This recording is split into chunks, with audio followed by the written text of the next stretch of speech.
आगे कंटिन्यू कर रहा हूँ, ठीक है। तो देखो नेक्स्ट जो हमारा जो यहाँ पे जो इंपॉर्टेंट फैक्टर था जो हमारा डिपेंड करता है इफेक्टिव कोलिजन के लिए, उसका नाम था एनर्जी बैरियर, ठीक है। तो मैं यहाँ पे नेक्स्ट पेज में एक्सप्लेन कर रहा हूँ क्योंकि वहाँ पे थोड़ा स्पेस का कमी था। तो नेक्स्ट जो हमारा फैक्टर उसका नाम है एनर्जी बैरियर। अब यार एनर्जी बैरियर होता क्या है, देखो इसको मुझे ग्राफ के थ्रू समझाना पड़ेगा, इसलिए मैं नेक्स्ट पेज में बना रहा हूँ। ग्राफ समझना है इसका ध्यान से, थोड़ा दिखाई दे रहा है ना, एक सेकंड होल्ड ऑन, हाँ बिल्कुल।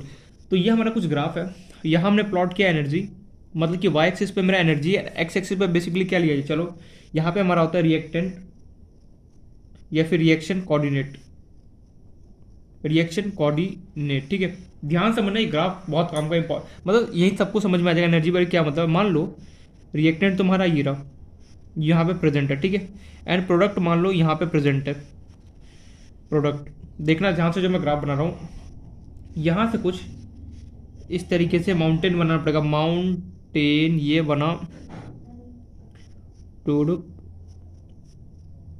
ये कुछ इस तरीके से, ठीक है। देखो यहाँ पे क्या है मेरे पास, ये थोड़ा सा ग्राफ ऊंचा कर लेना इसको, ठीक है, ऐसे।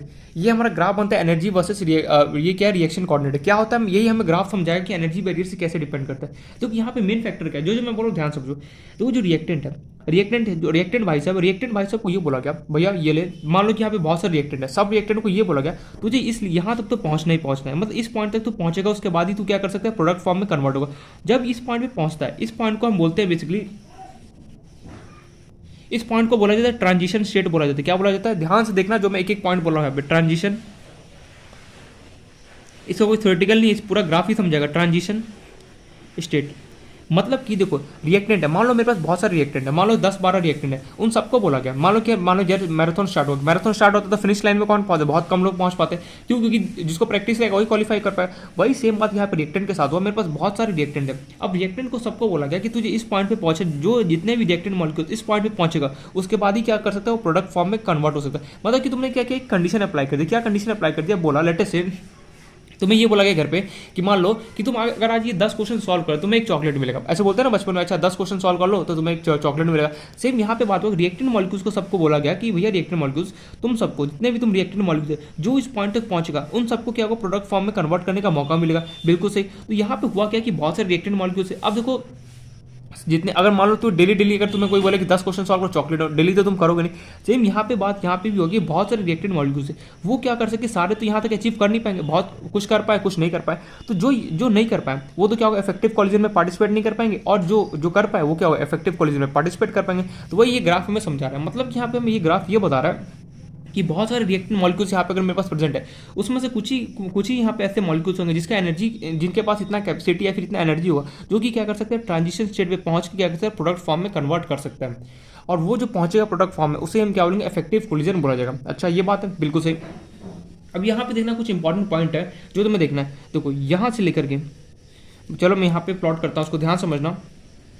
प्लॉट नहीं करा, बस मैं समझाने के लिए ऐसे पेंसिल से ड्रॉ कर रहा हूँ। और ये देखो रिएक्टेंट से लेके और जो ट्रांजिशन स्टेट है यहां से लेके जो यहां तक का एनर्जी है उसे बोला जाता है एक्टिवेशन एनर्जी। क्या बोला जाता है, एक्टिवेशन एनर्जी। इस डिस्टेंस को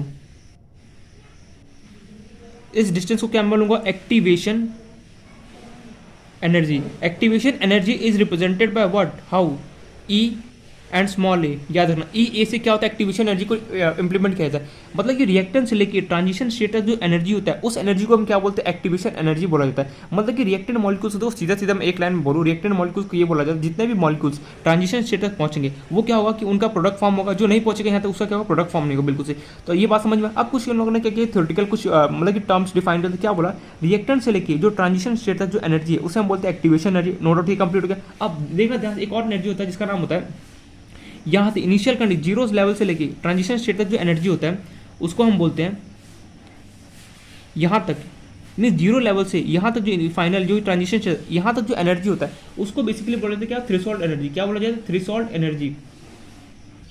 जो यहाँ से लेके इनिशियल स्टेट से लेके जो ट्रांजिशन स्टेट तक जो एनर्जी होता है उससे बोला जाता है थ्रेशोल्ड एनर्जी। क्या बोला जाता है, थ्रेशोल्ड एनर्जी। ठीक, कुछ नहीं, यहाँ पे कुछ टर्म्स था जो हमें देखना था। जो रिएक्टेंट के पास एनर्जी होता है उसे हम बोलते हैं E R. E R stand for energy of reactant, energy of reactant. And जो प्रोडक्ट के पास जो एनर्जी होता है उसे हम बोलते हैं EP. EP stand for product of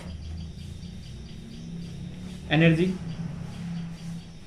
complete हो गया। यहाँ से एक फॉर्मा, ग्राफ को देख के फॉर्मा निकल के आता है क्या, देखो थ्योरेटिकल बात है, अभी समझते चलो, ग्राफ को देखो समझते चलो। यहाँ पे कुछ ऐसा, यहाँ पे हमें ये नहीं लॉजिक नहीं लगाना चाहिए, ये कैसे हुआ वो कैसे हुआ, ये थ्योरेटिकल बात है। थ्योरेटिकल बात है जो सोशल साइंस होता है, हिस्ट्री में पढ़ते जाते हो, बस समझते जाते हो पढ़ते जाते हो, वैसे ही सेम कहानी यहाँ पे भी है, तुम समझते चलो पढ़ते चलो। अभी जो आगे एक फॉर्मुला आने वाला है मैं बताऊंगा कि इंपॉर्टेंट क्या है। आर्नियस इक्वेशन का जो फर्स्ट जो फॉर्मुला था वो हमारे लिए इंपॉर्टेंट, ये सब कुछ भी इंपॉर्टेंट है, बट ये क्या है थ्योरेटिकल पॉइंट ऑफ व्यू से इंपॉर्टेंट है। यहाँ से एक फॉर्मुला इन लोगों ने क्या निकाला, एक्टिवेशन जो एनर्जी होता है वो क्या होता है, E T minus E R के इक्वल होता है।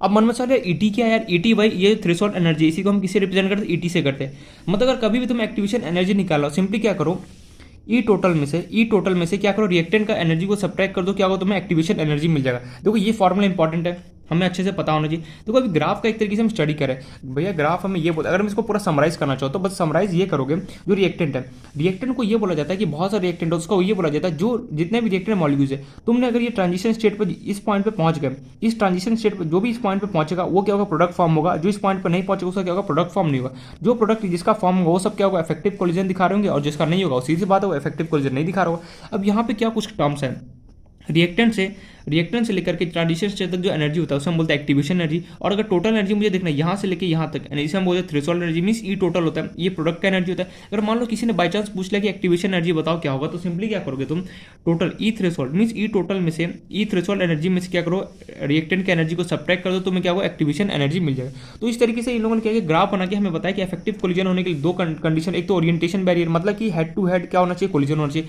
दूसरा क्या होना चाहिए, एनर्जी बैरियर, मतलब कि एनर्जी बैरियर हमें क्या ग्राफ के थ्रू हमें एक्सप्लेन करने के लिए समझाता है क्या, कि जो रिएक्टेंट मॉलिक्यूल्स है उनको इतना मिनिमम अमाउंट ऑफ एनर्जी होना चाहिए कि साथ दैट वो इस पॉइंट पे पहुंच सके। जितने भी रिएक्टेंट मॉलिक्यूल्स इस पीक पॉइंट पे पहुंचेंगे वही क्या होगा, वही मॉलिक्यूल्स का क्या होगा, प्रोडक्ट फॉर्म में कन्वर्ट होगा, अदरवाइज क्या होगा, नहीं होगा। जो मॉलिक्यूल्स इस पीक पॉइंट पर नहीं पहुंचेगा ना, उसका क्या होगा कि जो प्रोडक्ट फॉर्म होगा वो नहीं हो पाएगा। क्यों, क्योंकि उनका इफेक्टिव कोलिजन नहीं हुआ।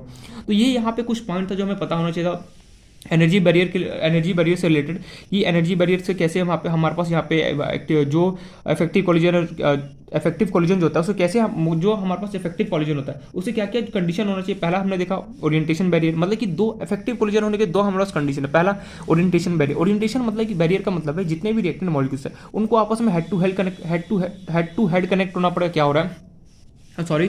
एंड दूसरा पॉइंट हमने ये देखा कि एनर्जी बैरियर का मतलब है रिएक्टेंट मॉलिक्यूल के पास इतना मिनिमम एनर्जी होना चाहिए कि सच दैट वो इस पॉइंट पे पहुंच के क्या कर सके, खुद को प्रोडक्ट फॉर्म में कन्वर्ट कर सके। अरे भैया जिसके पास एनर्जी नहीं हो क्या प्रोडक्ट फॉर्म में कन्वर्ट होगा, वही यहाँ पे हमें बात यहाँ पे एक्सप्लेन किया गया। ये पॉइंट क्लियर हो गया यहाँ पे। अब यहाँ पे जैसे कुछ टर्म्स है, जैसे मान लो कि थ्रेशोल्ड एनर्जी क्या होता है, एक्टिवेशन एनर्जी क्या होता है, क्या मैं सबका डेफिनेशन लिखूँ या फिर तुम्हें समझ में आ गया। बस मैं यहाँ ये क्वेश्चन है कि एक्टिवेशन एनर्जी का क्या मैं डेफिनेशन लिखूँ, यहाँ पे एक्टिवेशन एनर्जी, थ्रेशोल्ड एनर्जी, क्या मैं इन सब का डेफिनेशन लिखूं या फिर समझ में आ गया कि एक्टिवेशन एनर्जी क्या होता है। चलो मैं लिख ही देता हूं, ठीक है। एक्टिवेशन एनर्जी क्या होता है मैं डेफिनेशन लिख ही देता हूं। It is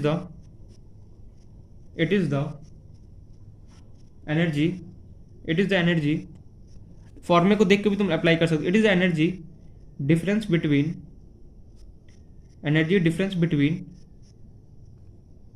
reactant molecule and E total क्या बोलते, threshold energy, total and threshold energy, ठीक है। कई बार बुक वाले ना थ्रेशोल्ड एनर्जी को लिखते क्या, एक्टिवेटेड कॉम्प्लेक्स, ठीक है। एक्टिवेटेड कॉम्प्लेक्स भी ये लोग कई बार बोलते हैं, एक्टिवेटेड कॉम्प्लेक्स भी बोलते हैं, तो उसे डरना नहीं है। थ्रेशोल्ड एनर्जी का दूसरा नाम ये लोग एक्टिवेटेड कॉम्प्लेक्स भी बोलते हैं, उससे हमें डरना नहीं है। फोकस नहीं हो रहा क्या, एक सेकंड, दिखाई तो क्लियर दे रहा ना, ब्लर तो नहीं आ रहा, बिल्कुल नहीं। देखो यहाँ पे मैं ये क्या बोल रहा हूँ, एक्टिवेशन एनर्जी का देखो डेफिनेशन क्या है। अब भैया एक्टिवेशन एनर्जी में सिंपल बोलता है क्या, रिएक्टेंट, और देखो ई टोटल में से तुम अगर ई रिएक्टेंट को माइनस कर दो तो मैं क्या होगा, एक्टिवेशन एनर्जी मिलेगा, वही यहाँ पे लिखा है। It is energy difference between reactant molecules and threshold energy. Threshold energy और क्या होता है, रिएक्टेंट मॉलिक्यूल्स के बीच में जो एनर्जी का जो डिफरेंस होता है उससे हम क्या होता है, एक्टिवेशन एनर्जी बोला जाता है। ये पॉइंट क्लियर है, गॉट माय पॉइंट। तो यहाँ पे आई होप सो पॉइंट समझ में आ गया होगा। कई बार थ्रेशोल्ड एनर्जी को हम क्या बोलते हैं, एक्टिवेटेड कॉम्प्लेक्स भी कई बार बुक वाले लिखते हैं। चलो एक्टिवेशन एनर्जी का डेफिनेशन लिख दिया, सेम एज इट इज क्या वो थ्रेशोल्ड एनर्जी है, जो थ्रेशोल्ड एनर्जी है उसका भी यहाँ पे डेफिनेशन होता है। चलो वो भी मैं लिख ही देता हूँ। इसका डेफिनेशन थोड़ा सा अजीब है, क्या अजीब है क्या होता है थ्रेशोल्ड एनर्जी मैं बताऊं, ठीक है। थ्रेशोल्ड एनर्जी मैं बताऊं उससे पहले मैं एक बार एक्टिवेशन एनर्जी का एक और यहाँ पे डेफिनेशन तो क्या होता है। कई बार बुक वाले ये बोलते हैं कि देखो जो रिएक्टेंट मॉलिक्यूल्स है उनके उसके पास मान लो कि 10 जूल का एनर्जी है, लेटेस्ट से एग्जांपल, और यहाँ पे तुम्हें पहुंचने के लिए मान लो 50 जूल चाहिए। मान लो कि यहाँ पे पहुंचने के लिए, इस पॉइंट पे मुझे पहुंचने के लिए, मान लो इस पॉइंट पे पीक पॉइंट पे पहुंचने के लिए तुम्हें चाहिए 50 जूल एनर्जी। तुम्हारे पास कितना है 10 जूल एनर्जी। अब यहाँ पे 50 जूल तुम्हें एनर्जी चाहिए। अब रिएक्टेंट को ये बोला गया यार मेरे पास तो 10 जूल एनर्जी, अब मैं 50 जूल तक पहुंचना है तो मुझे एनर्जी कितना और चाहिए, 40 जूल चाहिए। अब मैं 40 जूल एनर्जी कहाँ से लाऊं? तो एक्स्ट्रा एनर्जी जो हम लेके आते हैं उसे हम क्या बोलते हैं, एक्टिवेशन एनर्जी भी बोला जाता है। कई बार बुक वाले ऐसे भी लिखते हैं, नहीं समझ मैं यहाँ पे ये बोल, जैसे मान लो तुम्हारे पास 10 रुपये मिले, ठीक है। अब तुम्हारे पास कोई पेन है जो मार्केट में तुम्हारे पास मान लो कोई पेन है वो है 40 रुपये का पेन है। अब तुम्हारे पास कम कितना पड़ा, 30 रुपये का, 30 रुपये कम पड़ा। अब तुम 30 रुपये कहाँ से लाओगे? तो वही यहाँ पे क्वेश्चन आता है, जो रिएक्टेंट मॉलिक्यूल जो एक्स्ट्रा मान लो कि इधर उधर एफर्ट मार के क्या आता है वो एक्स्ट्रा एनर्जी लेके आता है, उसे हम बेसिकली एक्टिवेशन एनर्जी बोलते हैं। और क्या है इसका डेफिनेशन होता है, और भी लिख सकते हो, the extra energy contain by लिखते चलो मेरे साथ साथ, the extra energy contain by the reactant molecules. कुछ नहीं यार, बहुत सारे यहाँ पे थ्योरेटिकल बातें जो भी पढ़ना है अभी, ठीक है। इसमें थ्योरेटिकल है, बस अभी न्यूमेरिकल स्टार्ट होने वाला है। थ्योरेटिकल यहाँ पे अभी ये पढ़ेंगे, इसका हम पढ़ेंगे बेसिकली आर्नेस इक्वेशन का डेराइव कैसे हुआ वो हमें देखना है। उसके बाद हमारे पास थर्ड जो पॉइंट आएगा लॉगरिथम फॉर्म में हमें कन्वर्ट करना पड़ेगा। उसका हमारे पास क्या होगा, न्यूमेरिकल पोर्शन स्टार्ट हो जाएगा। तो ठीक है, एनीवे जो भी है, the extra energy contain bye reactant molecules such that the extra energy contained by reactant molecules such that the result convert into effective collision between, short form लिख रहा हूँ BW, between them to form the product. दो definition इसके, दोनों याद रखो, ज्यादा good है। दूसरा डेफिनेशन क्या बोल रहा है, जो रिएक्टेंट मॉलिक्यूल्स है, मान लो उसके पास 10 जूल एनर्जी और यहाँ पे उसे पहुंचने के लिए मान लो कि 100 जूल 50 जूल जितना भी एनर्जी लग रहा है। अब रिएक्टेंट मॉलिक्यूल जो एक्स्ट्रा एनर्जी को इधर उधर एफर्ट मार के जो एक्स्ट्रा एनर्जी लेके आता है, क्यों लेके आता है? ताकि वो क्या किसी प्रोडक्ट फॉर्म में कन्वर्ट कर सके। उसी एनर्जी को हम क्या बोलते हैं, एक्टिवेशन एनर्जी बोला जाता है। क्या बोला, फिर से एक बार रिपीट हो जाए। देखिए यार, एक्टिवेशन एनर्जी यहाँ पे रिकॉर्ड हो रहा है या नहीं हो रहा है? होल्ड ऑन, बिल्कुल हो रहा है। पता नहीं अभी मैं यहाँ पे डर गया था यार, क्योंकि मैं बोला था रिकॉर्डिंग, फिर वापस मैं एक्सप्लेन कर रहा हूँ। यहाँ पे देखो, मैं यहाँ पे ये बोल रहा हूँ एक्टिवेशन एनर्जी का यहाँ पे मीनिंग क्या है। मान लो तुम्हारे पास यहाँ पे रिएक्टेंट जो है उसके पास मान लो कि 20 जूल एनर्जी है, ठीक है। एंड यहाँ पे पहुंचने के लिए उसे मान लो कि 200 जूल एनर्जी चाहिए। लेटेस्ट से बस एग्जांपल दे रहा हूँ, कम कितना पड़ा है, 180 जूल कम पड़ा है। अब ये 180 जूल कहाँ से लाए एनर्जी? अब ये जो एक्स्ट्रा एनर्जी लेके आता है कहीं से भी इधर उधर एफर्ट मार के जो एक्स्ट्रा एनर्जी लाता है, क्यों लाता है? क्योंकि सच देखो, एक्स्ट्रा एनर्जी लेके क्यों आता है? ताकि वो एक्स्ट्रा एनर्जी लाके वो क्या करते अपने आप को प्रोडक्ट फॉर्म में कन्वर्ट कर सके। अगर प्रोडक्ट फॉर्म में कन्वर्ट करे खुद को, तो कैसा कोलिजन होगा, इफेक्टिव कोलिजन होगा। इसलिए क्या होता है, एक्स्ट्रा एनर्जी को लेके आता है। वही देखो यहाँ पे लिखा हुआ है, the extra energy contained by reactant molecule such that the result convert into effective collision between them to form the product. मतलब कि यहाँ पे ये बोला जा रहा है, जो रिएक्टेंट मॉलिक्यूल है वो एक्स्ट्रा एनर्जी को लेके आता है ताकि क्या कर सके, खुद को इफेक्टिव कोलिजन में कन्वर्ट कर सके। क्यों? अगर इफेक्टिव कोलिजन होगा तभी तो क्या होगा, उसका प्रोडक्ट फॉर्म होगा। इसलिए उसी एनर्जी को हम क्या बोलते हैं, एक्टिवेशन एनर्जी बोला जाता है। एकदम सिंपल सा लैंग्वेज उन्होंने यहाँ पे बोल दिया। रिएक्टेंट जो होता है वो क्या करता है, उसके पास कम एनर्जी होता है, वो हाथ पाँव मार के कहता है बाहर से और ज्यादा एक्स्ट्रा एनर्जी लेके आता है ताकि खुद को प्रोडक्ट फॉर्म में कन्वर्ट कर सके। प्रोडक्ट फॉर्म में कन्वर्ट होगा तो सीधी बात हो, कैसा कोलिजन, इफेक्टिव कोलिजन में जो भी इस पॉइंट पे पहुंच जाएगा और उसके बाद तो क्या होगा, उसका प्रोडक्ट फॉर्म तो कन्वर्ट हो ही जाएगा। सिंपल सी वही यहाँ पे बात है कि जो यहाँ पे पहुंचेगा उसका प्रोडक्ट फॉर्म होगा और वो कैसा कोलिजन होगा, इफेक्टिव कोलिजन होगा। लेकिन इस पॉइंट से पहुंचने से एनर्जी भी तो उतना चाहिए ना, तभी तो पहुंच सकता है यहाँ पे। वही एनर्जी क्या आता है, इधर उधर हाथ पाँव मार के लाता है। जितने जैसे मान लो कि 10 रिएक्टेंट मॉलिक्यूल्स तुम्हारे पास, ठीक है।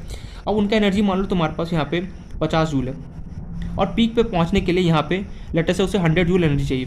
अब 100 जूल एनर्जी चाहिए उसे, तो यहाँ पे बच कितना रहे, 50 जूल, उसे और एनर्जी चाहिए। अब वो कहाँ से लाए? अब यहाँ पे जो 10 रिएक्टर, देखो सब तो यहाँ पे हार्डवर्क करते नहीं है। अब यहाँ पे कुछ जो रिएक्टेंट मॉलिक्यूल वहाँ पे हाथ पाँव मारेंगे, हार्डवर्क करेंगे और खुद को क्या होंगे, 50 जूल इधर उधर एफर्ट मार के लेके आएंगे। तो जाकि देखो यहाँ इस पॉइंट पे पहुंच सके, पहुंचने के बाद क्या कर सकते हो, प्रोडक्ट फॉर्म हो सके। जैसे मान लो कोई एग्जाम होते हैं, कॉम्पिटेटिव एग्जाम, उसमें मान लो 10 स्टूडेंट बढ़े। अब 10 के 10 स्टूडेंट हार्डवर्क करेंगे, बिल्कुल नहीं। उसमें से 4-5 ऐसे स्टूडेंट होंगे जो हार्डवर्क नहीं करेंगे, 2 से 3 होंगे जो एकदम एवरेज मतलब हार्डवर्क कर, 1-2 स्टूडेंट ऐसे जो बहुत ज़्यादा हार्डवर्क करेंगे। तो वही यहाँ पे बात होगी, जो यहाँ पे रिएक्टर जो बहुत ज़्यादा यहाँ पे हार्डवर्क करके यहाँ पे इस पॉइंट तक पहुँच जाएगा, उसका क्या होगा, प्रोडक्ट फॉर्म हो जाएगा और क्या होगा, यहाँ पे उसको उसे हम क्या बोलेंगे, इफेक्टिव कोलिजन उसका हो रहा है, उसे हम क्या बोलते हैं, एक्टिवेशन एनर्जी बोला जाता है। या तो तुम ये डेफिनेशन ये भी पता होना चाहिए एंड ये भी पता होना चाहिए, दोनों डेफिनेशन हमें अच्छे से पता होना चाहिए एंड खासकर ये फॉर्मुला उसका हमें अच्छे से नॉलेज होना चाहिए। अब यहाँ पे जो नेक्स्ट जो डेफिनेशन इसका नाम है थ्रेशोल्ड एनर्जी, क्या तुम थ्रेशोल्ड एनर्जी का खुद से डेफिनेशन लिख सकते हो या मुझे लिखाना पड़ेगा? मैं ये चाहता हूँ कि जो मैंने अभी तक एक्सप्लेन किया, थ्रेशोल्ड एनर्जी का होता है टोटल एनर्जी, भाई यहाँ से लेकर इस पॉइंट तक जो टोटल एनर्जी है उसे हम क्या बोलते हैं, थ्रेशोल्ड एनर्जी बोला जाता है। तो तुम इसको खुद से एक बार अटेम्प्ट करो कि लिखने का कि थ्रेशोल्ड एनर्जी का डेफिनेशन क्या होता है। अगर लिख लो तो वेल एंड गुड, नहीं लिख सको तो मुझे बोलना, मैं 2 मिनट के अंदर लिखा दूंगा कि थ्रेशोल्ड एनर्जी का डेफिनेशन क्या होता है। कॉर्नर पॉइंट, तो यहाँ पे हमारे पास हमने ये देखा कि कौन कौन इफेक्टिव कोलिजन होने के लिए हमारे पास जो 2 यहाँ पे फैक्टर डिपेंड करते हैं, एक तो ओरिएंटेशन बैरियर एंड दूसरा क्या था मेरे पास, एनर्जी बैरियर। एनर्जी बैरियर में हमने ग्राफ पढ़ा, ग्राफ में एक्टिवेशन एनर्जी बहुत ज़्यादा इंपॉर्टेंट, जिसका हमने ये फॉर्मुला देखा, हमें अच्छे से पता होना चाहिए। फिर कैसे क्या होता है वो भी हमने यहाँ पे देखा। अब जो हमारा नेक्स्ट जो यहाँ पे टॉपिक है, यहाँ पे क्या हुआ देखो, यहाँ तक तो बात ठीक है। अब हुआ क्या, यहाँ पे आर्नियस के बाद क्या, मैक्सवेल नाम का एक साइंटिस्ट था, मैक्सवेल ने क्या किया, कुछ यहाँ पे ग्राफ दे दिया। मैक्सवेल ने ग्राफ देके जो आर्नियस इक्वेशन जो बताया था, आर्नियस इक्वेशन के बाद क्या है, मैक्सवेल है, मैक्सवेल बोल्ट्जमैन ऐसे साइंटिस्ट का नाम था। उसने क्या किया, उसने ग्राफ देके और अच्छे से इसको एक्सप्लेन किया। क्या एक्सप्लेन किया वो हम यहाँ पे बढ़ते हैं अब, लेकिन मैं आगे बढ़ूँ उससे पहले मैं ये चाहता हूँ तुम्हें ये पूरा डिटेल यहाँ पे पता होना चाहिए, कंफ्यूज होने का कोई भी जरूरत नहीं, यहाँ पे कंफ्यूज होने वाला कोई पॉइंट ही नहीं है। बस ध्यान से समझो, थ्योरेटिकल बातें समझते चलो, आगे बढ़ते चलो, बस यही है। जितना समझोगे उतना ज़्यादा क्या होगा, अंडरस्टैंडिंग डेवलप होगा, जितना ज़्यादा अंडरस्टैंडिंग डेवलप होगा उतना ही क्या होगा, तुम क्वेश्चन को इजिली टैकल कर सकते हो। अगर मान लो कि ये समझ में ही नहीं है, अगर ये कुछ अगर समझ में नहीं हो तो क्या होगा, आगे प्रॉब्लम है। अरे भैया जिसको एक्टिवेशन एनर्जी पता ही नहीं हो, क्या खाक क्वेश्चन करेगा, बिल्कुल नहीं करेगा। वही यहाँ पे बात बोल रहा हूँ कि एक्टिवेशन एनर्जी क्या होता है, ये ग्राफ कैसे हुआ, ये इसमें सब एक एक टर्म्स यहाँ पे पता होना चाहिए। मैंने होमवर्क क्या दिया, थ्रेशोल्ड एनर्जी का, तुम्हें खुद से यहाँ पे डेफिनेशन लिखना है। क्या लिखोगे, मैं वहाँ पे चेक भी करूँगा कि क्या लिखा तुमने डेफिनेशन, अगर सही होगा तो ठीक है, वेल एंड गुड, अगर नहीं होगा तो मैं यहाँ पे डेफिनेशन लिख दूंगा वापस, नो डाउट। अब हम चलते हैं इसी के आगे क्या हुआ कि मैक्सवेल साइंटिस्ट था, मैक्सवेल ने क्या किया, आर्नियस को थोड़ा सा मॉडिफाई किया। जैसे बोलते हैं कोई कार आता है फिर बाइक आता है, उसका नेक्स्ट जो वर्जन आता है वो क्या होता है, थोड़ा सा मॉडिफाई हो, क्या आता है, थोड़ा सा नए नए एक्स्ट्रा फीचर्स के साथ आता है। वही सेम बात यहाँ पे भी हो, क्या नए एक्स्ट्रा फीचर्स है वो हम यहाँ पे देखते हैं। अब देखो यहाँ पे ना एंट्री किसका हुआ, मैक्सवेल का हुआ। देखो मैक्सवेल ने क्या किया, जो आर्नियस था, ठीक है भैया हमारा आर्नियस साइंटिस्ट है, उसे देखो जो आर्नियस साइंटिस्ट उनमें कोई प्रॉब्लम नहीं था। आर्नियस जो था, जो आर्नियस इक्वेशन था उसमें कोई प्रॉब्लम था, और आर्नियस साइंटिस्ट में भी कोई प्रॉब्लम। आर्नियस जो इक्वेशन दिए थे क्या देते, के इक्वेशन, फटाफट बताओ मैं क्या था, ए की power minus E A divide by R T था, ठीक है, इसमें कोई डाउट नहीं था। अब और यहाँ पे इफेक्टिव कोलिजन होने के वजह से 2 कंडीशन भी बता दिए, लेकिन इसी फॉर्मूले को क्या किया, मतलब इसी आर्नियस को मॉडिफाई कर दिया किसने, इसको मॉडिफाई कर दिया, इसको मॉडिफाई कर दिया किसने, मतलब और अच्छे तरीके से एक्सप्लेन कर दिया किसने, मैक्सवेल ने, मैक्सवेल।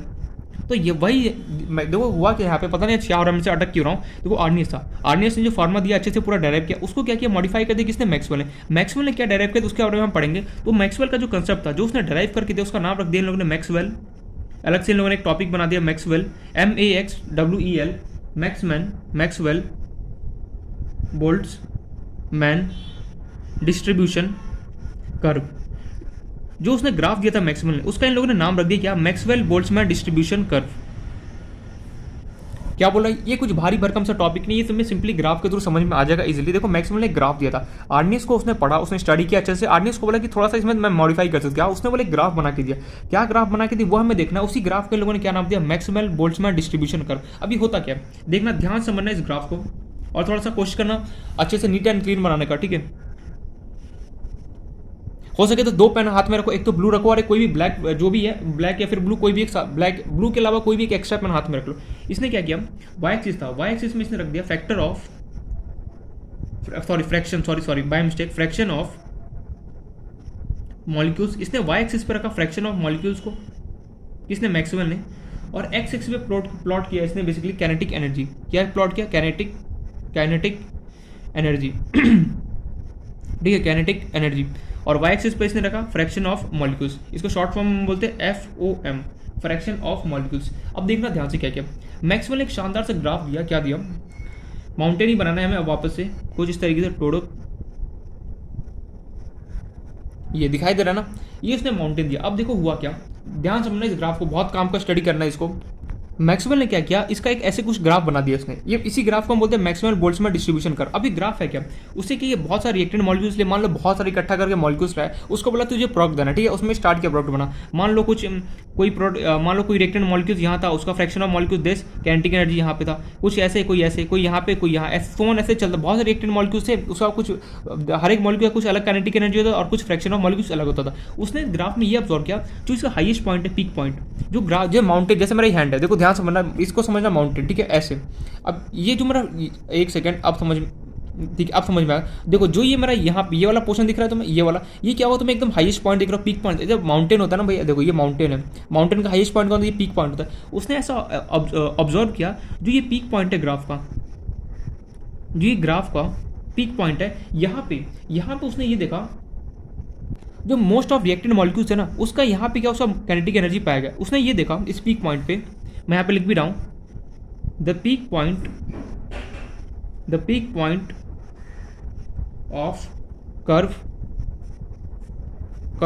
रिप्रेजेंट दैट, चलो रिप्रेजेंट लिख देता हूँ, represent that most probable kinetic energy, most probable kinetic, ओहो एनर्जी यहाँ नहीं लिखना चाहिए था क्योंकि मुझे दूसरा ग्राफ इसी में रिप्रेजेंट करना था। इसका मतलब क्या है, इस लाइन का मतलब है काइनेटिक एनर्जी, शॉर्ट फॉर्म लिख रहा हूँ के, kinetic energy of maximum fraction of molecules, FOM short form लिख रहा है। उसने ये नोटिस किया कि जितने भी रिएक्टेड मॉलिक्यूल्स है उसका मैक्सिमम, जो मैक्सिमम यहाँ पे रिएक्टेड मॉलिक्यूल्स है उनका वो क्या हो रहा है, इस पॉइंट पे आके उनका मैक्सिमम काइनेटिक एनर्जी वहाँ पे मिल रहा था। देखो इस पॉइंट पे हो क्या रहा है, मैं वापस रिपीट कर रहा हूँ, ये जो माउंटेन है, ग्राफ समझना ध्यान से, थ्योरेटिकल आई नो कि लग रहा होगा क्या हो क्या रहा है यहाँ पे, लेकिन सही बता रहा हूँ। देखो इंटरेस्टिंग टॉपिक है, बस यहाँ पे प्रॉब्लम क्या है कि थ्योरेटिकल यहाँ पे ज़्यादा इन लोगों ने ऐड कर दिया। देखो थ्योरेटिकल ज़्यादा आई नो, थोड़ा सा प्लीज़ पेशेंस करके दिमाग को शांत करके प्लीज़ कोशिश करना एकदम वर्ड टू वर्ड मेरा कंसंट्रेट करने का, क्योंकि जब नहीं समझोगे तो बहुत ज़्यादा यहाँ पे प्रॉब्लम आ सकता है, राइज हो सकता है। इसलिए लोगों की ध्यान समझो, थ्योरेटिकल बात है, नो थ्योरेटिकल है अभी, लेकिन अगर थ्योरेटिकल अभी समझ गए ना तो न्यूमेरिकल पोर्शन में यहाँ पे डाउट नहीं है। अगर यहाँ समझ में नहीं आया ना तो बहुत ज़्यादा प्रॉब्लम आता है न्यूमेरिकल पोर्शन में।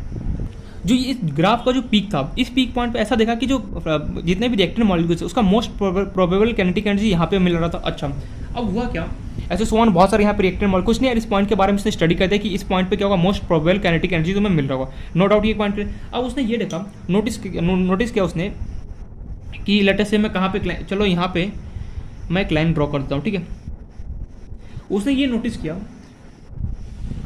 मैक्सवेल ने ये नोटिस किया इस लाइन के आगे, मतलब कि कोई भी कहीं पर भी लाइन ड्रॉ कर दो, इस मतलब कि ग्राफ के थोड़ा सा आगे इस पॉइंट पर उसने ये देखा, इस लाइन के आगे मीन्स इस पॉइंट के आगे जितने भी मेरे पास रिएक्टेड मॉलिक्यूल्स है वो सब क्या हो गया, प्रोडक्ट फॉर्म में कन्वर्ट होना स्टार्ट हो गया।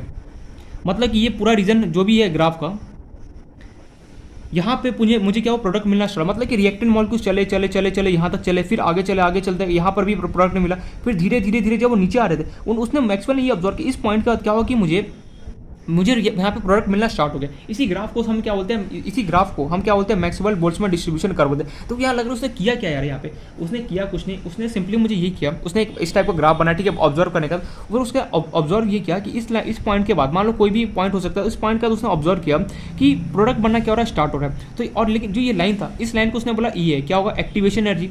अरे भैया जो रिएक्टेड मॉलिक्यूल्स है, रिएक्टेड मॉलिक्यूल्स को एक ऐसा एनर्जी चाहिए, प्रोडक्ट फॉर्म में कब कन्वर्ट हो सकता है, जब रिएक्टेड मॉलिक्यूल के पास एक ऐसा एनर्जी आ जाए जो ट्रांजिशन स्टेट को कन्वर्ट कर सकता है। तो मान की तरह ये ट्रांजिशन स्टेट है, या फिर इस पॉइंट पे एक्टिवेशन एनर्जी क्या रिएक्टेड मॉलिक्यूल इतना ज़्यादा यहाँ पे एक्टिवेशन एनर्जी आ गया कि क्या प्रोडक्ट फॉर्म में कन्वर्ट हो सके। तो इस लाइन को हम बोलते हैं ये बोला जाता है। मतलब कि उसने ये ऑब्जर्व किया कि जैसे जैसे रिएक्टेड मॉलिक्यूल्स था इस पॉइंट पर आया, फिर धीरे कुछ इस पॉइंट का उसने ये नोटिस किया कि इस पॉइंट का क्या जो रिएक्टेड मॉलिक्यूल्स है वो क्या हो गया, प्रोडक्ट फॉर्म में क्या कन्वर्ट होना स्टार्ट हो गया। तो यहाँ पे मैं लिख रहा हूँ द एरिया शो, देखना ध्यान से जो मैं लिख रहा हूं, the area show fraction of molecules at, letter से टेम्परेचर हम टी ले लेते हैं, एट टी टेम्परेचर लेटर से मैंने मान लिया कि टी हो गया। ध्यान से देखना इसी ग्राफ को, ये एरिया मान लो कि यहाँ पे मुझे शो कर रहा है, the area show fraction of molecules at कुछ टेम्परेचर टी पे शो कर रहा था। यहाँ पे हो क्या रहा है कि जो रिएक्टेड मॉलिक्यूल्स है क्या हो रहा है, प्रोडक्ट फॉर्म में क्या हो रहा है, कन्वर्ट हो रहा है। बस इतना सा समझ लो, बाकी कुछ कंफ्यूजन है। अब मैक्सवेल ने क्या किया, मैक्सवेल ने ये सोचा क्यों ना मैं टेम्परेचर को इंक्रीज कर देता हूँ। क्या बोला, फिर से एक बार रिपीट हो जाए। उसने बोला जो ये पूरा कहानी हुआ था, ये पूरा जो ग्राफ हमारा बना वो किस पे बना, एट टेम्परेचर टी पे बना, एट टेम्परेचर टी। अब मैक्सवेल के दिमाग में ये आया क्यों ना मैं टेम्परेचर को इंक्रीज करके देखूँ। तो जब उसने टेम्परेचर इंक्रीज किया तो उसने ऐसा नोटिस किया, एक सेकंड में ब्लैक पेन से ड्रॉ कर रहा हूँ, होल्ड ऑन। तो मैक्सवेल ने ये ऑब्जर्व किया, जो मेरा दूसरा था, मान लो टेम्परेचर उसने इंक्रीज किया तो उसने ये नोटिस किया कुछ इस तरीके से, डायग्राम ने यार मेरा बहुत थोड़ा सा अजीब सा है, ठीक है, ये इस तरीके से बना। ओहो, मतलब ये थोड़ा सा ऐसे नीचे बनता, ओहो, मतलब कि पीक ऐसे ऊपर, ऐसे पीक ऊपर जाता, फिर ये थोड़ा सा नीचे ऐसे बनना था, पीक यहाँ पे होना चाहिए, ऐसे होता, इस तरीके ऐसे होता, ठीक है। करेक्ट कर लेना, मेरे से थोड़ा सा ग्राफ ऐसे टेढ़ा बन गया। एनसीईआरटी बुक खोलोगे, मैं यहाँ पे अभी दिखा रहा हूँ तुम्हें, एक सेकंड होल्ड ऑन। तो एनसीईआरटी में हम एकदम अच्छे से एक्सप्लेन कर रखा है। देखो फर्स्ट ग्राफ जो मैंने एनर्जी बैरियर ग्राफ बना था वो, इन लोगों ने क्या किया, आयोडीन का तुम्हें एग्जांपल लेके समझाया। तो दूसरा मैक्सवेल का जो यहाँ पे ग्राफ था, देखो पहला ग्राफ मैंने बना दिया, ठीक है, ये वाला।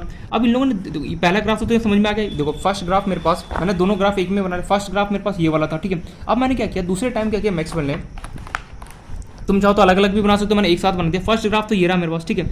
अब मैक्सवेल ने क्या किया, देखो पहला ग्राफ तो तुमने ये बनाया, ठीक है।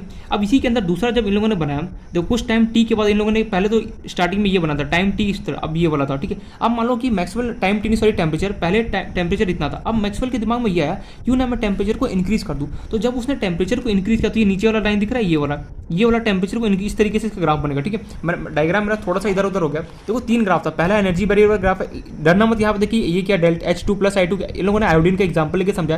तो उसका मैक्सवेल का पहला ग्राफ ये है, दूसरा ग्राफ क्या है, यहाँ पे ये वाला है। तो मैंने क्या किया, दोनों ग्राफ को एक ही बार में प्लॉट कर दिया, उससे कोई फर्क नहीं पड़ेगा। तो जो दूसरा ग्राफ को जो माउंटेन वाला पीक बना वो एक बार इसे एनसीईआरटी से देख के बना लेना, ठीक है। मैं बस समझा रहा हूँ वहाँ पे। तो मैक्सवेल ने क्या किया, पहले ये तो टेम्परेचर टी पे था। अब मान लो क्या किया हमने, टेम्परेचर जो मेरे पास टेम्परेचर था, ठीक है, उसमें मान लो कि 10 डिग्री सेल्सियस मैंने क्या किया, एडअप कर दिया। मान लो लेटेस्ट एग्जांपल अगर मेरे पास मान लो 400 केल्विन पे हो रहा था, तो मैंने उसमें 10 डिग्री सेल्सियस और एक्स्ट्रा ऐड किया। जब उसने देखा कि 10 डिग्री सेल्सियस में टेम्परेचर को बढ़ा रहा हूँ, तो स्टोरी अभी भी क्या रहा सेम ही रहने वाला है। जो यहाँ पे इसका पीक पॉइंट है, मीन्स एनसीईआरटी में मैं वापस इसको डायग्राम पर देखो, मैंने थोड़ा सा ग्राफ को ऐसे बनाना चाहिए, इसको ये ऐसे बना दिया, ठीक है। बस थोड़ा सा मुझसे टेढ़ा बन गया, कोई बात नहीं, हो जाता है। तो तुम एनसीईआरटी से देख के ग्राफ बना लेना, ठीक है। पहले ही बोला हूँ, एक सेकेंड होल्ड ऑन, कहाँ चला गया, अरे यार, हाँ ये रहा।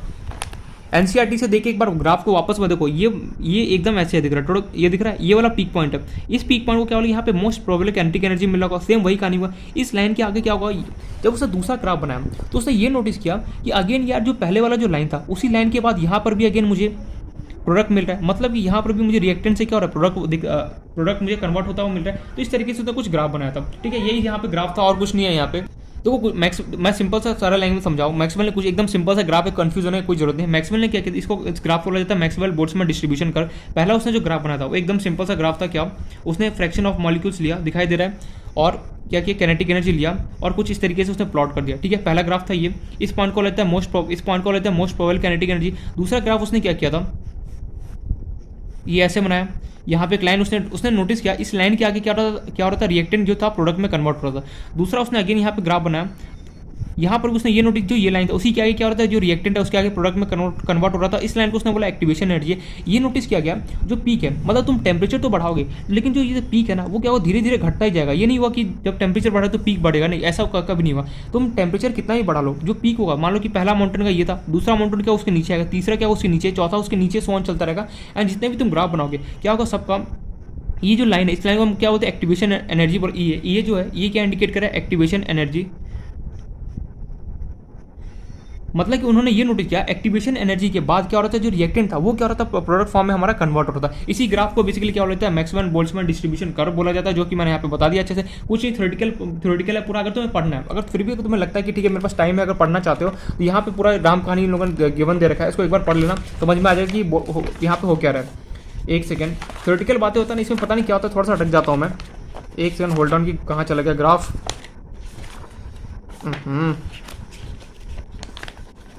अरे यार ये रहा, ठीक है। अगर तुम्हें पढ़ना चाहते हो, तुम यहाँ से लेकर के ये जो गिवन है ना, फिगर 4.9 था, यहाँ तक पूरा डिटेल में पढ़ना, समझ में आ जाए कि यहाँ पे बोला गया जरा कुछ नहीं, यही वगैरह फलाना डिमकर जो मैंने यहाँ पे एक्सप्लेन किया उसी को इन लोगों ने थ्योरेटिकल बातें में एक्सप्लेन करके, ठीक है।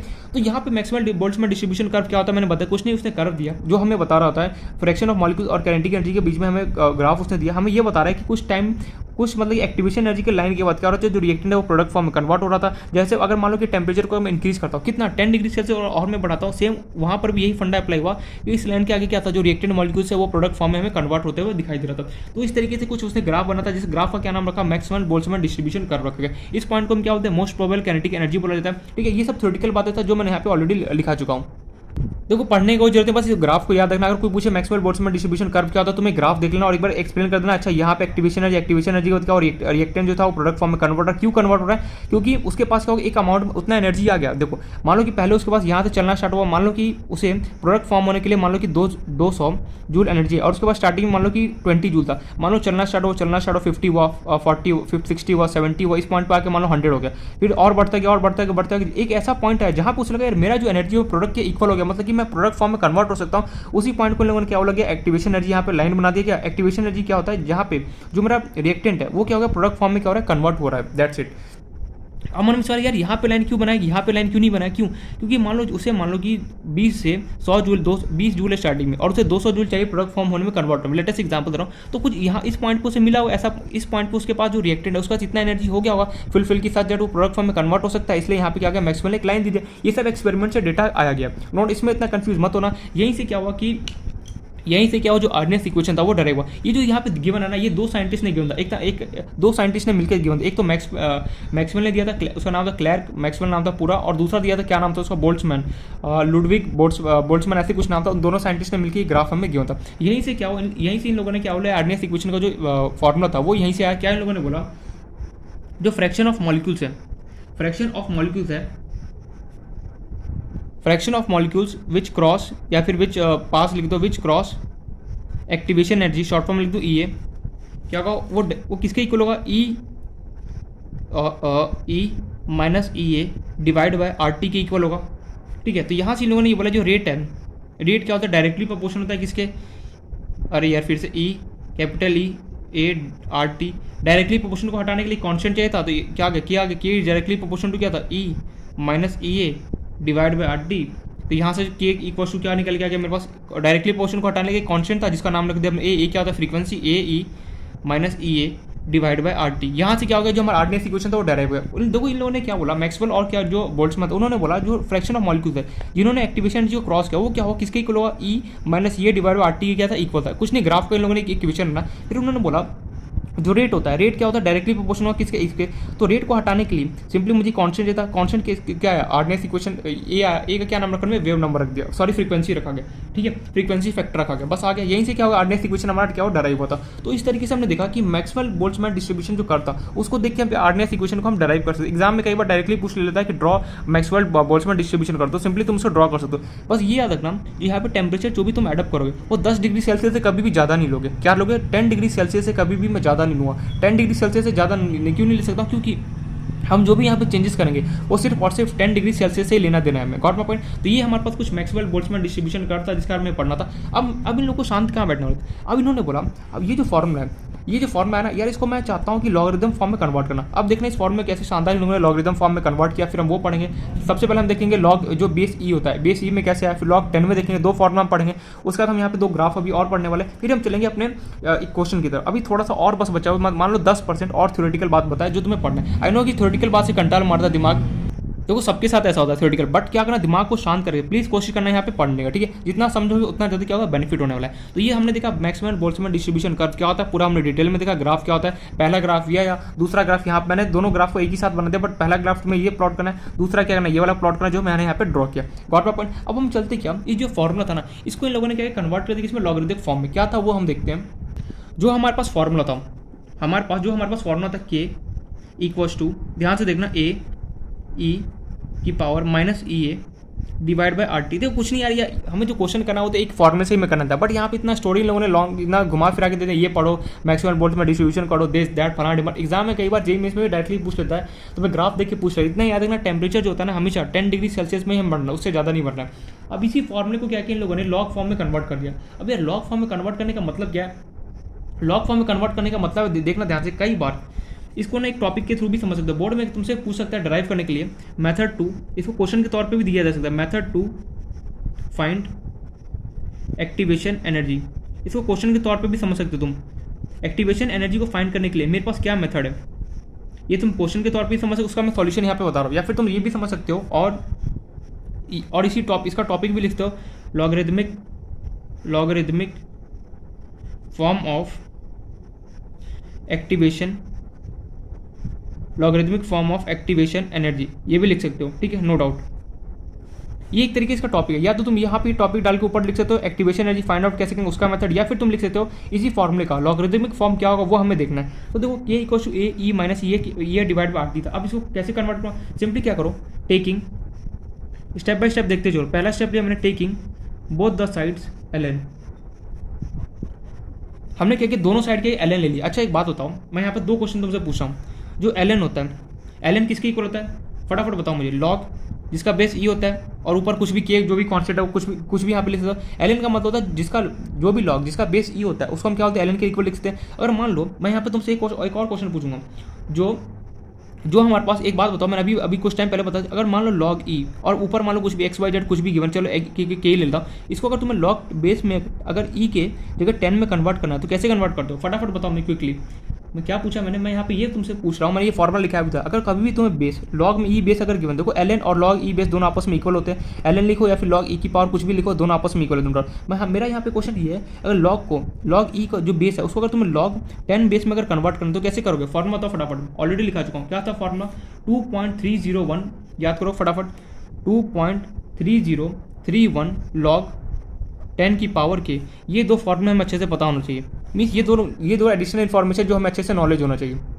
यार क्या बोल रहा है, क्या रॉकेट साइंस बोला है, कोई रॉकेट से अगर लॉग ई को कभी भी लॉग 10 में कन्वर्ट करते तो सिंपल इस तरीके से करता है। और ln और लॉग ln अगर कहीं लिखा हो समझ जाना, उसका मतलब होता है लॉग ई की पावर, लॉग बेस में क्या होगा ई होगा और ऊपर कुछ भी हो सकता है, ठीक है। मैंने दोनों साइड के ln ले लिया, तो यहाँ पे क्या हो ln K equals to ln A E minus E A divide by R T. अच्छा एक बात होता है, लॉग में बेस में कुछ भी हो, लॉग में अगर बेस में कुछ भी हो 10 हो ई हो उससे कोई फर्क नहीं पड़ता, लॉग और ऊपर कुछ भी गिवन हो एक्स वाई जो अगर ये दोनों अगर आपस में मल्टीप्लाई हो, तो अगर मान लो लॉग ए इंटू बी हो रहा हो और बेस में कुछ भी हो तो क्या तुम उसको सिंपली ऐसे लिख सकते हो, लॉग ए प्लस लॉग बी लिख सकते हो, या फिर ln भी हो तो भी कोई फर्क नहीं पड़ता। तो यहाँ पे ये दोनों आपस में मल्टीप्लाई हो रहे थे, मैंने इसको क्या लिखा ln K equals to ln, देखना ध्यान से, ए लॉग ए इंटू बी है तो क्या हम इसको लॉग ए प्लस बी लिख सकते हो, बिल्कुल ln लिखो लॉग लिखो एक ही बात है, प्लस ln ई माइनस के ए, ओहो ई ए यार मैं क्या के ए लिख रहा हूँ, minus E A divide by R T. ये हो गया यहाँ पे कंप्लीट, यहाँ तक तो कोई डाउट नहीं होगा। अब मैंने क्या किया, सिंपली देखना ध्यान से जो मैं यहाँ पे स्टेप लिख रहा हूँ, और तुम्हें एक प्रॉपर्टी ऑलरेडी पता है, लॉग मान लो कि कुछ भी लॉग लेटर से लॉग में हमने एक प्रॉपर्टी पढ़ा था, अगर याद हो तो वैल्यू, अगर नहीं याद हो तो यहाँ पे प्रॉब्लम आ सकता है।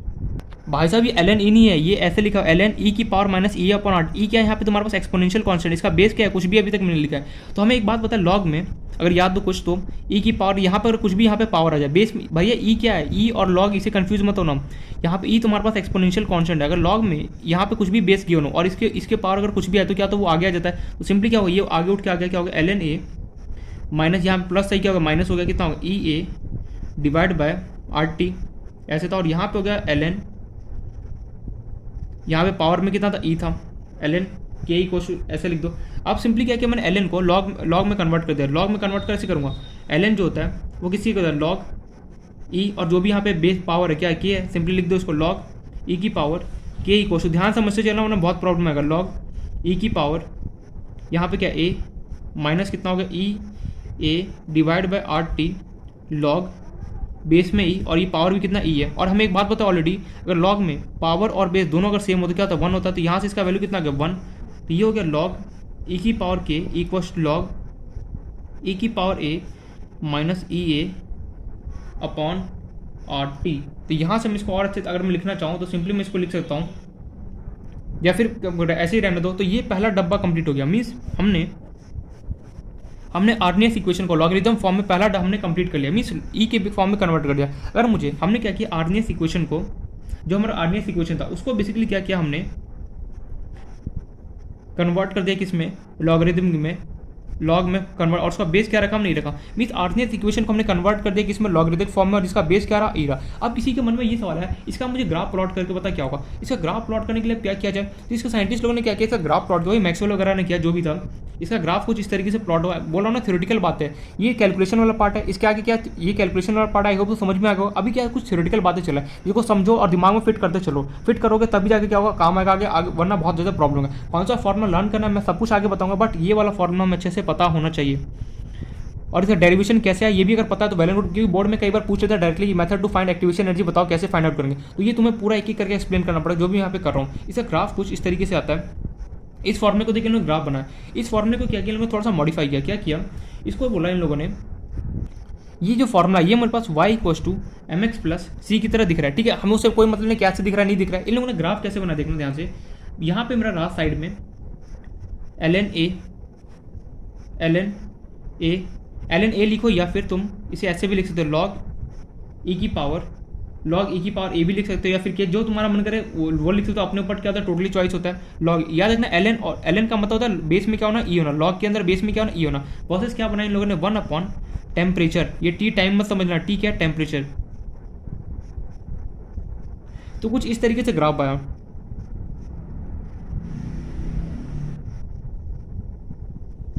ये एल एन के का बना, सॉरी एल एन के, यहाँ पे पावर भी क्या होगा, कुछ इस तरीके से ग्राफ आया इन लोगों का, स्ट्रेट लाइन विथ ऐसे बी, बस यहीं तक है, नीचे पूरा कंप्लीट नहीं हो, ठीक है।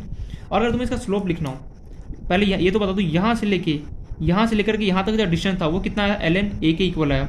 एल एन ए लिखो या फिर लॉग ई की पावर ए लिखो, एक ही बात। इसको और क्या लिख सकता हूँ मैं, लॉग ई की पावर ए। एल एन और लॉग का भी इक्वल होता है, एल एन का मतलब होता है लॉग में क्या होना, बेस ई और कुछ भी यहाँ पे जो भी अल्फाबेट गिवन है वो। ये कुछ इस तरीके से ग्राफ आया हमारे पास एल एन के वर्सेस 1 टेम्परेचर का बना। तो ये इस तरीके से ग्राफ है, पूरा कंप्लीट नहीं है, मीन्स आधा इनकम्प्लीट है। अच्छा, अगर मान लो तुम्हें किसी ने इसका स्लोप पूछा, तो स्लोप किसकी इक्वल होता है, लिख लो यहाँ पे, कई बार एग्जाम में डायरेक्टली पूछ लेते हैं। Slope equal to tan theta, और टेन थीटा किसकी इक्वल होगा मेरे पास, minus E A upon R की इक्वल होता है।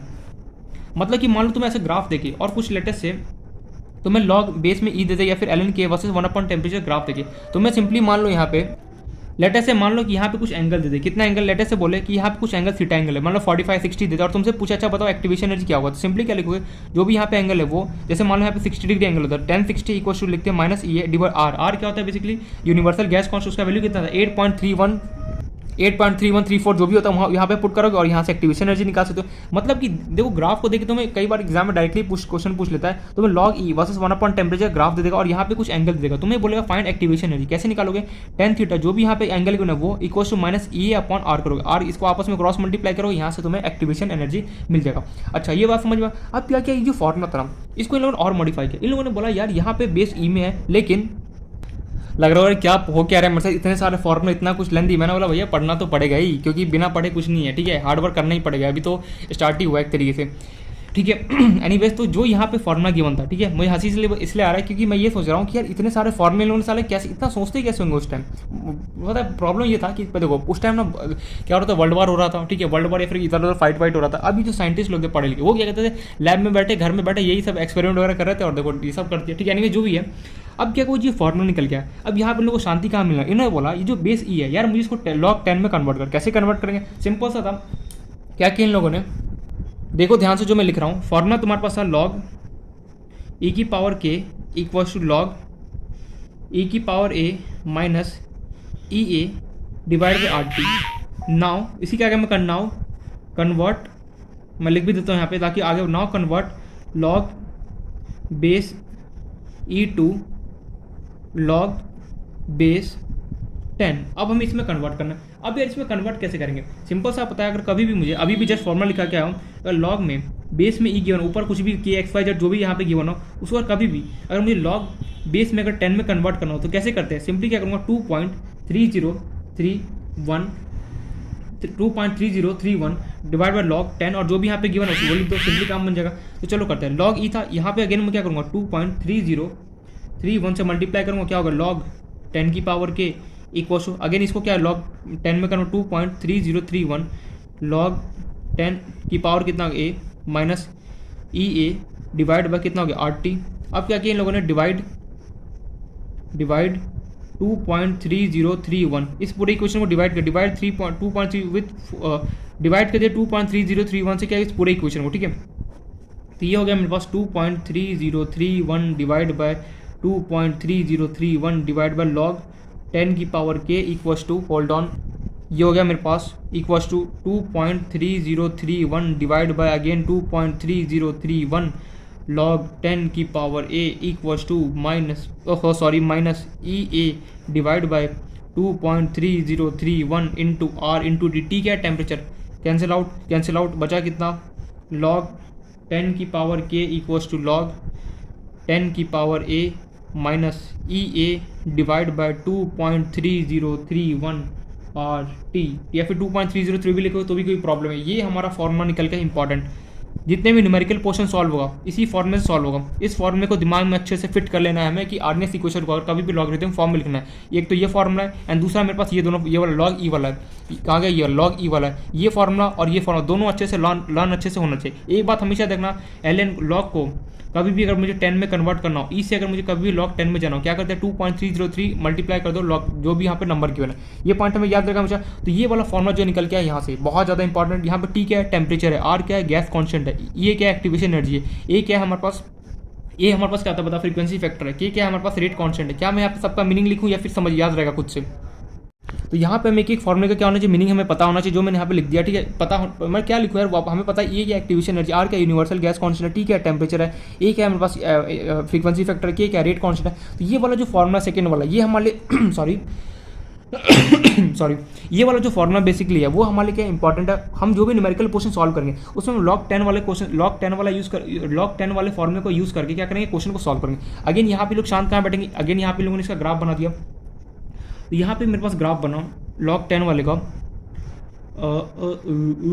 लॉग 10 की पावर के वर्सेस अगेन वही 1 टेम्परेचर। तो कुछ इस तरीके से ग्राफ बना इन लोगों का। टोटल लॉग ई में दिखा था कि आधा लाइन था, लॉग 10 में देखा कि पूरा लाइन क्या हो गया कंप्लीट हो गया, ठीक है। और यहाँ से लेके यहाँ तक का जो डिस्टेंस था उसे हम क्या बोलेंगे लॉग 10 की पावर ए, ठीक है। यहाँ से यहाँ तक के डिस्टेंस अगर, और ये एंगल अगर मान लो, और उसका स्लोप जो उसका स्लोप हुआ किसके इक्वल होता है, टेन थीटा के इक्वल होता है, और वो किसके इक्वल होगा मेरे पास minus E A divide by 2.303 are.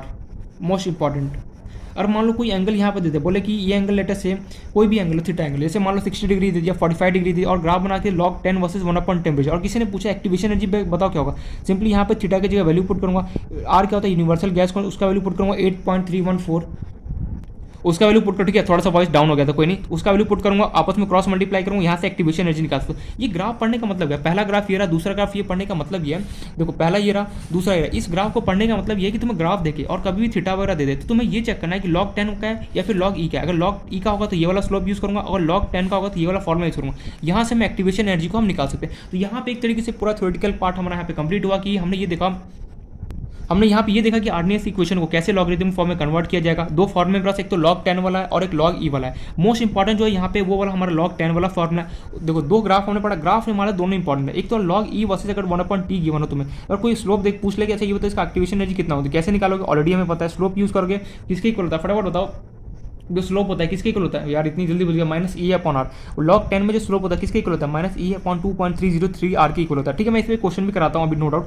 तो ये हमने दो ग्राफ देखा, फिर हमने आर्डिनरी इक्वेशन का ये हमने देखा फॉर्मूला देखा किसमें, लॉगरिथम फॉर्म में। तो ये हमारे लिए कुछ फॉर्मूले थे जो इंपॉर्टेंट था। दो फॉर्मूला हमारे लिए इंपॉर्टेंट, एक तो लॉगरिथम वाला और तुम्हें ई वाला, दोनों अच्छे से बताना चाहिए। 10 वाला मोस्टली 99% क्वेश्चन जो होगा हम 10 वाले फॉर्मूले से यूज करेंगे, लॉग 10 वाला। लॉग ई वाला कभी काल मान लो अगर आ गया, ठीक है, अगर आ गया मान लो बाई चांस, तो हम उसे यूज करके हम क्वेश्चन को सॉल्व करेंगे नो डाउट। अच्छा तुम्हें यहाँ पे तीन चीज़ें याद रखना है। आर्डिनरी इक्वेशन का क्या होता है फॉर्मूला, वो अच्छे से याद होना चाहिए। लॉगरिथम फॉर्म में कैसे लिखते हैं वो हमें अच्छे से पता होना चाहिए। मैक्सवेल डिस्ट्रीब्यूशन कर्व का ऊपर का नॉलेज हमें अच्छे से होना चाहिए कि क्या हमें होता है और कैसे ग्राफ, कैसे मैक्सवेल डिस्ट्रीब्यूशन बोल्ट्जमैन कर्व बनाया जाता है, याद रखें अपन। तो यहाँ पे एक तरीके से हमारा पूरा आर्डिनरी इक्वेशन का थ्योरेटिकल पार्ट हमें यहाँ पे कंप्लीट होता है। हमने सब कुछ एक एक पॉइंट डिटेल में देख लिया। अब हम स्टार्ट करते हैं numerical portion. Numerical portion start करते हैं, एक एक करके क्वेश्चन दे रखा स्टार्ट करते हैं, देखते हैं कितना फॉर्मूला और कितना थ्योरेटिकल बात यहाँ पे आ रहा है। देखो आई नो थ्योरेटिकल ज़्यादा था, तो प्रैक्टिस करोगे ना तभी जाके पूरा थ्योरेटिकल बात समझ में आएगा। अदरवाइज हो सकता है कि यहाँ पे प्रॉब्लम आना स्टार्ट हो जाए। क्यों? क्योंकि जिसको थ्योरी अच्छे से कंप्लीट नहीं है वो उसे क्वेश्चन में प्रॉब्लम तो आना स्टार्ट ही है, जाहिर सी बात है। जिसने अगर तुमने यहाँ पे फुल कंसंट्रेट के साथ फुल कंसंट्रेट एकदम अच्छे तरीके से समझा होगा तो क्या होगा, कोई प्रॉब्लम नहीं होगा। अगर मान लो कंसंट्रेट नहीं किया होगा और यहाँ इधर उधर अगर मान लो रट्टाफिकेशन वाला तरीके से मगअप किया होगा तो हो सकता है प्रॉब्लम आना स्टार्ट होगा। इसलिए आप लोग की ध्यान से एक एक चीज़ को वापस से पढ़ने का खुद से एक बार रिपीट करना। देखो वीडियो कंप्लीट हो गया, इसका ये मतलब नहीं वीडियो कंप्लीट हो गया मेरे दिमाग में फिट हो गया, नहीं। वीडियो कंप्लीट होने का तुम्हें क्या करना, खुद से एफर्ट डाल के खुद से हम 3-4 घंटे क्या करना, पढ़ना है, सेल्फ स्टडी करना है। फिर जाके क्या होगा, एक एक पॉइंट में क्या होगा समझ में आएगा। जितने भी मैं क्वेश्चन अभी कराऊंगा उसे खुद से प्रैक्टिस करना, फिर क्या होगा कि पूरा एकदम जो आर्डिनरी इक्वेशन का जो पोर्शन है वो हमें कंप्लीट हो जाएगा। तो स्टार्ट करते हैं पहला न्यूमेरिकल।